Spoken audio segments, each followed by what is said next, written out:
It's UTV ప్రేక్షకులకు స్వాగతం, నమస్కారాలు.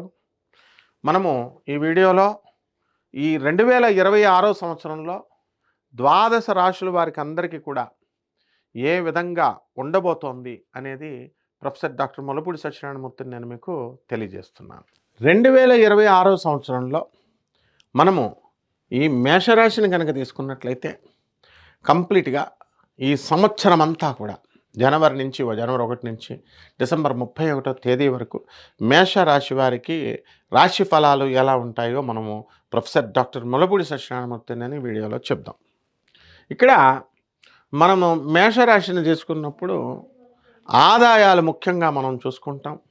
ఆదాయాలు అనేటటువంటివి చాలా అధికంగా పెరగడానికి అవకాశాలు ఉన్నాయి. అలాగే ఇది ఏలినాటి శని ప్రభావం అధికంగా ఉంది. మరి ఏలినాటి శని 7.5 సంవత్సరాల పాటు వీరందరికీ కూడా మేషరాశి వారికి 7.5 ఇయర్స్ ఉంటుంది. దీనివల్ల ఏమవుతుందండి, మేషరాశి వాళ్ళకి అందరికీ కూడా ఆదాయాలు బ్రహ్మాండంగా ఉన్నా మరి ఖర్చులు కూడా అధికంగా ఉంటాయి. కాబట్టి బంధువులు, మిత్రులు వీళ్ళందరూ కూడా ఒక చోటకి రావడం అనేటటువంటి జరుగుతాయి.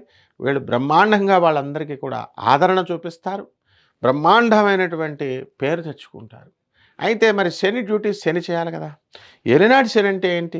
మీ గర్వాన్ని తీసేయాలి, మీ యొక్క సంపదని. అది ఎప్పుడు పోతుందండి? డబ్బు మీద కొడితే ఎకనామిక్ రూట్స్ మీద కొడతారు రాజకీయ నాయకులు.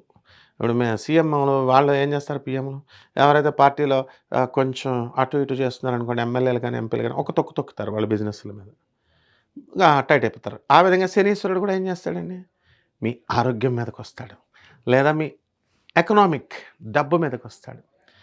ఏమండి, నాకు మా పెళ్ళం అంటే చాలా ఇష్టమండి, మా భార్య అంటే, నా లవర్స్ అంటే నాకు ఇష్టమండి, లేకపోతే నా పిల్లలంటే చాలా ఇష్టమండి అంటారు. ఇష్టమైన వ్యక్తుల మీదకి వస్తాడు, వాళ్ళ ఆరోగ్యం మీదకి. అప్పుడేమవుతుందండి, అప్పుడు వింటామన్నమాట మనం మాట. కాబట్టి ఏలినాటి శని సమయంలో మనం మన ఆరోగ్యాలు జాగ్రత్తగా చూసుకోవాలి. ఏ విధంగా అయినా సరే అపనింద, క్యారెక్టర్ అసాసినేషన్ జరగడానికి అవకాశాలు ఉంటాయి.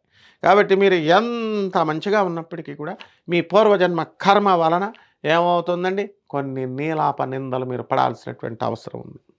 అటువంటి టైంలో మీరు ఏమండి, మనకి ఎందుకండి రిస్కులు, మనం ఏదో 4 వీడియోలు చెప్పేసుకొని బతికేద్దామండి, ఫైటింగ్ ఎందుకండి, స్కూల్లో పాఠాలు చెప్పుకుంటే పోద్ది, ఎందుకండి గురుగారు అందరితో గొడవలు అంటారు. నో, ఫైటింగ్ కెపాసిటీ నీకు నీ టీచర్ చిన్నప్పుడు నేర్పాడు. ప్రతి టీచరు కూడా నువ్వు సంఘంలో జరిగేటటువంటి అన్యాయాన్ని ఎదిరించాలి. నువ్వు నీ జీవితంలో నీ మీద లేని నిందస్తే వెళ్ళిపోయి సొసైటీలు చేసేసుకోవడం కాదు. అవి టెంప్ట్ చేస్తూ ఉంటాయి గ్రహాలు, కమాన్ కమాన్ కమాన్ అని. No, you have to fight, that's all. Society చేసుకోవడం కాదు, నీ మీద వచ్చినటువంటి నిందని మాపేయాలి. అది ఏలినాటి శని నేర్పిస్తాడు. బ్రహ్మ విష్ణు మహేశ్వరుల్ని ఎదిరించాడు శనీశ్వరుడు. ఆయన కబ్జాలోకి వెళ్ళారు మీరు ఇప్పుడు. అంతేకాని పిరికాళ్ళలా ఉంటే మిమ్మల్ని ఉంచడనమాట ఏలినాటి శనిలో. సో తప్పకుండా మీరు విజయాల మీద విజయాలు సాధిస్తారు. పని లేదండి నాకు, ఏలినాటి శని డ్యూటీ లేదండి నాకు, ఉద్యోగంలో అప్పుల బాధ ఉందండి అనేటటువంటి వాళ్ళందరికీ కూడా ఆ క్రిటికల్ పీరియడ్ దాటిపోయిన తర్వాత మీకు పనులు వస్తాయి. అప్పుడు మరి బాధపడరే. ఈ లోపల 100 మందికి ఫోన్లు చేసి జ్యోతిష్కులకి, మాకు ఉద్యోగం లేదండి, మాకు పని లేదండి, ఆర్థిక ఇబ్బందులండి. ప్రతి ఒక్కడికి ఉంటాయి ఆర్థిక ఇబ్బందులు. కాబట్టి ఈ మేషరాశి వాళ్ళకి మాత్రం ఆర్థిక ఇబ్బందులు అన్నీ ఎగిరిపోతాయి. ప్రొవైడెడ్ మంచి పనులు చేయి, సాధువులకి సత్పురుషులకి అందరికీ దాన ధర్మాలు చేయి. కాబట్టి ఈ విధంగా ఈ యొక్క మేషరాశి వారికి అందరికీ కూడా మనకి బ్రహ్మాండంగా ఉంది. మీకు ఇవన్నీ కూడా గోచార రీత్యా మనం చెప్పేటటువంటి ఫలితాలు. కాబట్టి ఎవరికైతే గోచారంలో ఉన్నారో మనము కోట్లాది మంది మా కామన్ ప్లాట్ఫారం మీద చెప్తున్నాం. కాబట్టి అటువంటి వాళ్ళకి కొన్ని రాశి ఫలితాలు జరుగుతాయి, కొన్ని రావు. ఎవరికైతే మీరు వ్యక్తిగత జాతకాన్ని చూసుకోవాలి. వ్యక్తిగత జాతకాన్ని చూడాలంటే మనము నాన్ కమర్షియల్ బేసిస్తో ఎవరికైతే సందేహాలు ఉన్నాయో అటువంటి వాళ్ళందరికీ కూడా తీర్చడానికి మన ఛానల్ రెడీగా ఉంది.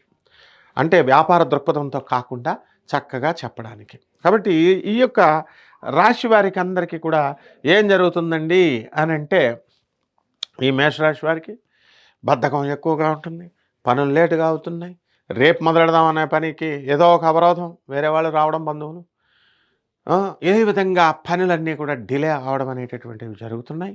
ఇకపోతే రాహు లాభస్థితిలో ఉండి మీకు వ్యాపారాల్లో లాభాల మీద లాభాలు తీస్తున్నాడు చక్కగా. అలాగే ఈ యొక్క ఫ్యాన్సీ స్టోర్స్, విత్తనాల వ్యాపారము, ఆయిల్, ఫ్యాట్స్ వ్యాపారము, సాల్ట్స్ బిజినెస్సు, ఇవన్నీ కూడా బ్రహ్మాండంగా ఉంటాయి.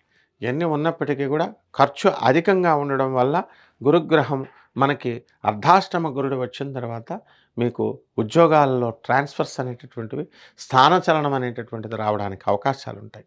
కాబట్టి భార్యాభర్తల మధ్య ఎవరి మధ్య అయితే ఎమికబిలిటీ ఉండదు, కొంచెం వితండవాదాలు చేసుకుంటారు. ఎందువల్లంటే ఏలినట్స్ శని, శని ఎంటర్ అయిపోతాడు బాడీలోకి. అప్పుడేమవుతుంది, ఆడ్గా ఆన్సర్లు ఇవ్వడము, ఆడ్గా బిహేవ్ చేయడము, ఇలాంటివి ఉంటాయి. జిమ్ తాత అన్నట్టు వాళ్ళంతా కూడా, భార్యలంతా కూడా భర్తల యొక్క దిమాక్కులు ఖరాబ్ చేసేయడానికి అవకాశాలు ఉంటాయి. కాబట్టి be careful with your wives. అది ఎప్పుడు వస్తుంది, వాళ్ళని చూసి భయపడక్కర్లా, నీ క్యారెక్టర్ కరెక్ట్గా ఉంచుకుంటే సరిపోతుంది. అండ్ నా ఈ యొక్క ఏలినాటి శని వారికి అందరికీ కూడా, మేషరాశి వారికి ఇప్పుడు మనకి ఏలినాటి శని ప్రభావం వల్ల మనము ఈ యొక్క పరిహార మార్గాలు చూసుకోవాలి. ఈ పరిహారాలు ఏమిటండి అంటే, మనము ఏలినాటి శని కాబట్టి శని జపం చేయండి. పేద బ్రాహ్మణులకి శనివారం నాడు ఉదయం 8 గంటలకి దానం చేసుకోండి. అలాగే దశమహావిద్యల్లో ఒకటైనటువంటి మహాకాళి అమ్మవారి యొక్క హోమాన్ని మీ ఇళ్లలో జరిపించుకోండి. లేదా మహాకాళి యొక్క మహామంత్రాన్ని, అనుష్ఠానాన్ని మీ ఇంట్లో చేసుకోవడం ద్వారా మీరు ఈ యొక్క శని ప్రభావం నుంచి బయటకు వస్తారు. అలాగే ఈ 2026 సంవత్సరంలో దేవతా వృక్షాలైనటువంటి ఒక రావి చెట్టును పట్టుకోండి. ఆ రావి చెట్టును పూజ చేసుకోండి. ఆ రావి చెట్టు చుట్టూ ఓం శనైశ్చరాయ నమః అంటూ ఆ రావి చెట్టు చుట్టూ ప్రదక్షిణాలు చేయండి. అలాగే అర్ధాష్టమ గురుడు కాబట్టి మే 14 దాటిన తర్వాత మేడి చెట్టుని చూసుకోండి. అత్తి చెట్టు అంటాం మనము. దత్తాత్రేయుల వారి గుళ్ళో, సాయిబాబా గుళ్ళో అన్ని చోట్ల ఉంటాయి. ఆ చెట్లని చక్కగా మీ ఇంట్లో కూడా వేసుకోవచ్చు. మీరు వేసుకొని చక్కగా ప్రదక్షిణాలు చేసిన తర్వాత మీరు ఏ కోరికైతే అనుకున్నారో ఆ కోరిక అంతా తీరిపోయిన తర్వాత ఆ చెట్టుని తీసుకెళ్ళి బయట మెయిన్ రోడ్డు మీద ఎక్కడో వేసి దానికి నీళ్లు పోసి పెంచండి. ఈ విధంగా ఈ యొక్క రోజు గుళ్ళకెళ్తే ఆ గుళ్ళో అంతా ఏముంటాయండి గుళ్ళలో?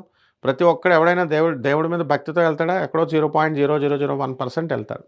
మిగతా వాళ్ళంతా నాకు పెళ్లి కాలేదు, మా అబ్బాయికి పెళ్లి కాలేదు, నాకు ఆస్తులు కావాలా, నాకు ఇది కావాలా అని ఇవన్నీ ఏడుపులు పెడబొబ్బలు కాబట్టి గుళ్ళల్లో నెగిటివ్ వైబ్రేషన్ తిరుగుతూ ఉంటుంది. కాబట్టి ఇవన్నీ కూడా నీకు అటాక్ అవ్వడానికి అవకాశాలు ఉంటాయి. కాబట్టి బెటర్ నీ యొక్క చెట్టుని ఇంట్లో వేసుకుని చక్కగా దాని ప్రదక్షిణాలు చేసుకోవడం ద్వారా మీకు ఓం దత్తాత్రేయాయ నమః అంటూ చేసుకోవడం, గురుచరిత్ర పారాయణ చేసుకోవడం, ఈ విధంగా చేసుకోవడం ద్వారా ఈ మేషరాశి వారికి అద్భుతంగా ఈ సంవత్సరం అంతా కూడా ఉండబోతుంది. శుభమస్తు.